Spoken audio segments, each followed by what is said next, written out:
Good morning, everyone. It's now Saturday, March 30, 2024, and we're going to continue by our series by going over an important summary concerning the alternative ancient history of our planet from Mauro Bellino's book entitled "The Book That Will Forever Change Our Ideas About the Bible." Again, he is a Hebrew scholar as well as a Greek and Latin scholar. And his scholarship from the Hebrew Old Testament, doing literal translation work, has led him to the conclusion that the Old Testament supports the very same Paleoancient early history of the Elohim that corresponds with authors like Zechariah's conception of history, ancient history, regarding the Anunnaki, and that the Anunnaki and the Sumerian Anunnaki corresponds with the Hebrew Elohim and the giants that were produced from the unions that they had with sexual union that they had with human women. I may divide this into two parts because the introduction is a bit longer than I remembered, but there is very interesting information in here for people who have not seen it or heard it, and we want to have this in the back of our minds when we get into the actual biblical text he's going to cover beginning in chapter 2, where he does his literal translation and then explains what it means practically in terms of the alternative history he is laying out. And back in the day, people didn't give this a whole lot of attention because they kind of saw men like Zechariah Sitchin as just a popular researcher who didn't really have the necessary credentials. And there's still a lot of debate on, how much of the ancient languages he actually knew. Did he actually know Akkadian? Did he know Sumerian and so forth? He seemed to know a great deal about the history, about the subject. He certainly had access to much of the scholarship. I believe he claimed to know or certain people claimed that he knew the relevant ancient languages that would be required to draw some of the conclusions he did, but apparently there's still debate on that. However, now we have Mauro Bellino, who is coming to the same conclusion from a completely separate source, the Old Testament, and he has all the necessary credentials as a linguist that he would need to draw those conclusions. We also know that other doctors of academia are beginning to realize that that we need an alternative understanding of the text, because what the mainstream establishment has been telling us is clearly not the whole story. And I'm talking about people like Dr. Paul Wallace, Dr. Joseph Farrell, Dr. Heather Lynn, Matthew LaCroix, and so on. So, are all embracing some alternative version of Paleoancient history. So let me start. He starts out in this introduction explaining that one of the things we're going to learn as we go through his literal translation of the Hebrew Old Testament is that these beings, the church continues to confuse the issue by presenting them as spiritual entities when in fact they are flesh and blood beings. He summarizes that first. So let me start right up here.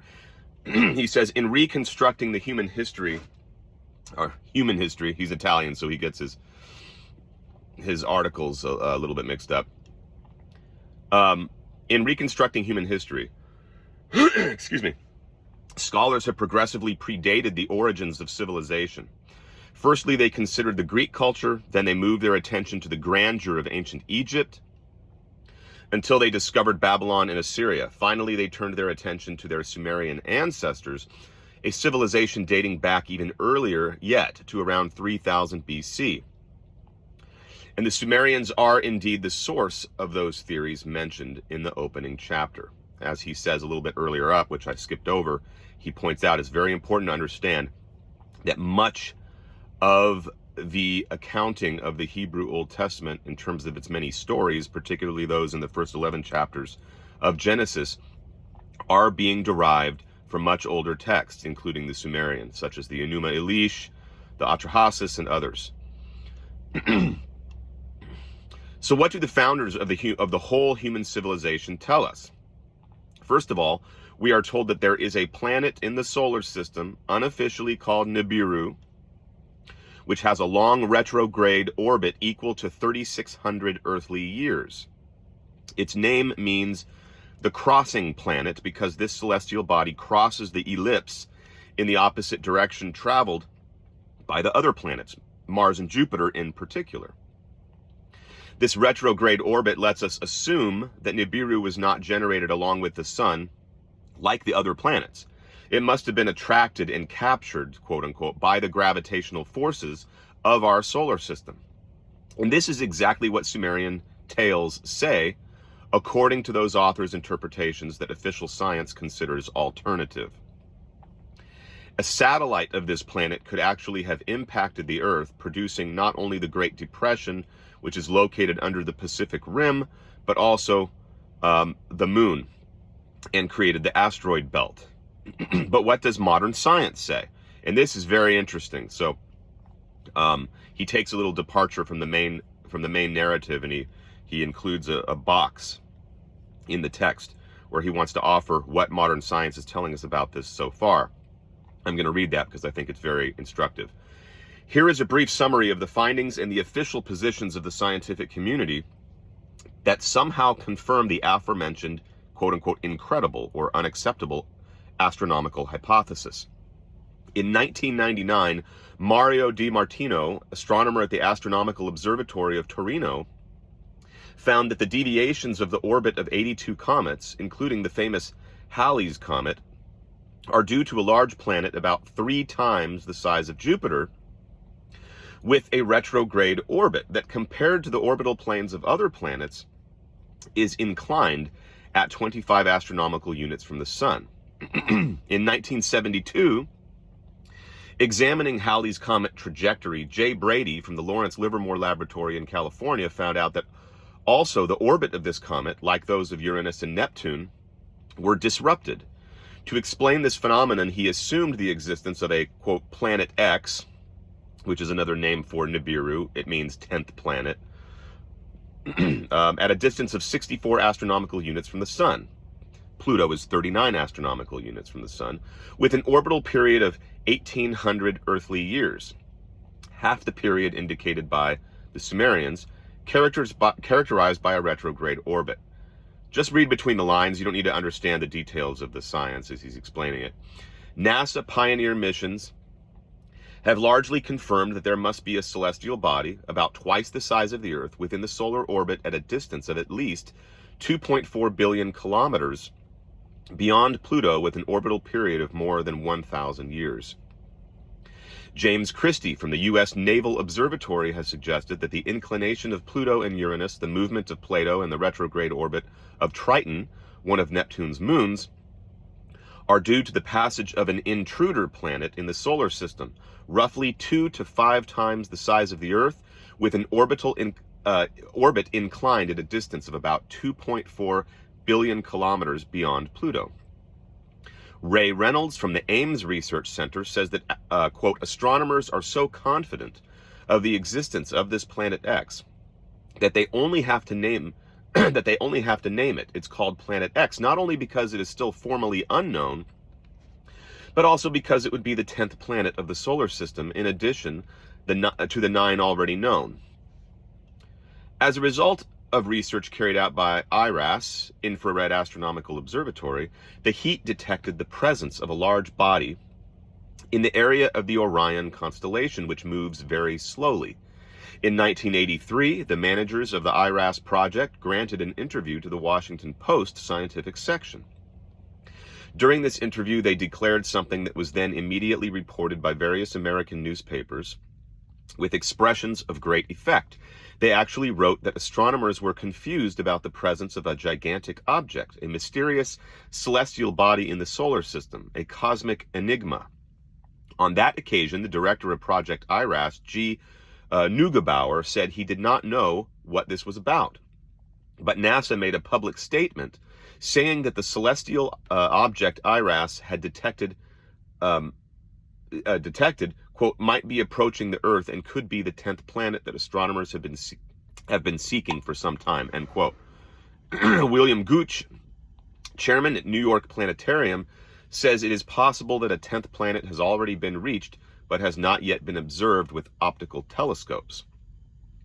They are looking for it in the southern skies at a distance of approximately 2.5 times that of Neptune.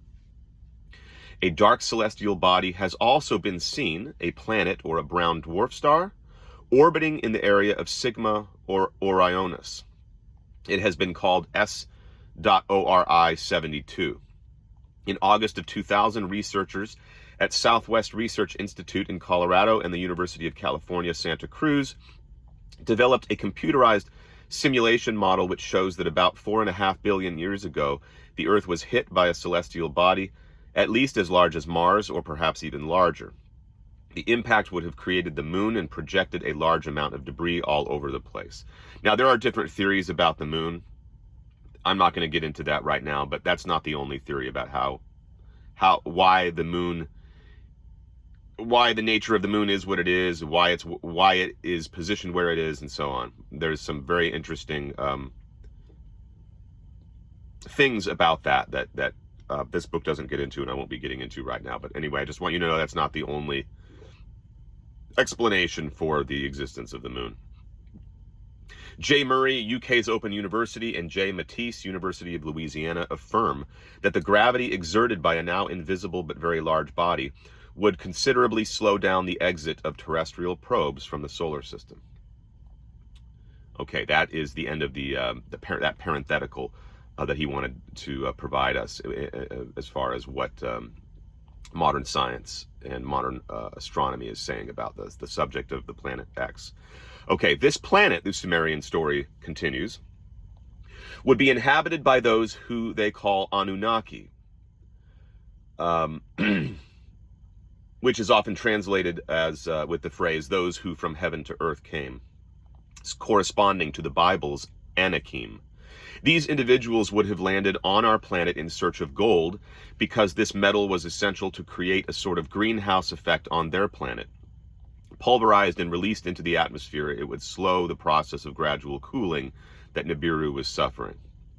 That's one theory anyway. About why the gold was needed or dug up. How can we not recall the myths spread to almost every corner of the earth, spoken of by the Western writers like Hesiod, Plato, and Ovid, talking about an unspecified golden age in the far remote past, an era when gods used to live here among us? If these stories are true, it becomes easy to identify this primordial time as one in which the gods, quote unquote, that is to say, these beings who have come from above, arrived on earth in search of gold. These stories would no longer be narratives of fantasy, telling of an unreal but desired happy time, but instead would become the retelling of specific events when, quote unquote, gods really were here on earth and mining gold was the reason for their presence. Indeed, this was an age entirely devoted to research, mining, and processing of gold, an age when men had a direct relationship with the gods. According to this amazing theory, 600 members of the Anunnaki/Anakitis descended onto our planet in 12 groups of 50 and built their base in Eridu, an outpost of the extreme south of Mesopotamia, whose name, according to the aforementioned scholar, he means Zechariah Sitchin, means home of the faraway world, or home away from home. It stood on a hill artificially erected at the mouth of the Euphrates River. Perhaps this coincides with the memory about the biblical God of Genesis dividing the waters, see chapter 1 of Genesis, in order to obtain a dry land and make life on earth possible. As we know, the ground was rich in oil and was therefore a valuable source of energy for the structures that were to be built. Moreover, the vast plains were appropriate for the construction of landing strips. And that's why we see on our satellite images now what were apparently created landing strips made thousands and thousands of years ago in areas near ancient temples, for example. This entire expedition was commanded by a being whom we might consider emperor, named Anu, the absolute ruler living on Nibiru. Operational direction was initially given to one of his two sons, Enki, who was later joined and eventually replaced by his brother Enlil. A shift of command occurred when Enki took control of the diggings in South Africa gold mines in the territory that would nowadays correspond to Zimbabwe. I'm going to stop right there and just say there are, and I think he might talk about this later in the book from what I recall, but it's in other books, other literature as well. Enki and Enlil are thought by some scholars to correspond to the Genesis story, the fall account, and that Enlil and Enki, the characters Enlil and Enki, literally somehow correspond to El or Yahweh and the serpent. Operational direction was initially given to one of his two sons, and by the way, we will talk about that. I'll probably, if the book doesn't discuss it, I want to get into it at some point, because I think it's very integral to the history. Operational direction was initially given to one of his two sons. Okay, I read that. A shift of command occurred when Enki took control of the diggings in South African gold mines. The Sumerians say that after tens of thousands of earthly years of laborious diggings, the Anunnaki rebelled and demanded to be released. After several attempts to settle what we would today call a labor dispute, Enki developed an alternative solution that proved to be truly decisive. With hindsight, not only for them, but also for us, Commander Enki could observe some small hominids, Homo erectus, Homo habilis, we can only speculate, and thought that they could be genetically modified in order to replace the tired Anunnaki who were constantly protesting and revolting. The Sumerian myth tells us that the gods, forced to work in these gold mines, digging and piling up earth, complained for their quality of life and blamed Enki for their troubled situation.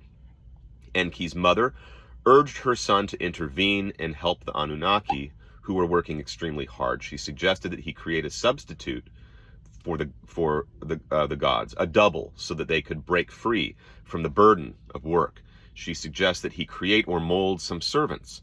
Her son replied that such creatures actually already existed, and he asked her to modify the species and to place upon them the image of themselves, the gods. Thanks to their scientific knowledge, these Anunnaki conducted a number of experiments, generally manipulating the hominids with grafts of their own DNA. This project was developed in collaboration with Ninhursag, Enki's wife, known as the Mother Goddess, or Mami, M-A-M-I, and also as, quote, she who gives life. Working in their lab known as Creational Room, after several attempts, many of which failed, they produced, and these aren't hypotheses, these aren't just straight up speculations. They're deriving this narrative from their understanding of what the ancient texts are actually saying, the Sumerian and Akkadian texts. They produced a new creature called Lulu, meaning the blended one or the mixed one, the product of a mixture of genetic heritage. This new creature was also called Adama, from which we get the biblical Adam, the one on earth, the earthly one. These beings, those who from heaven to earth came, had in fact created Homo sapiens. And by the way, all of this dovetails with, believe it or not, Jewish teachings on Jewish Kabbalah. And I'm thinking about, I don't know how ambitious I want to get, but I'm thinking about integrating some of that into this series later after we get through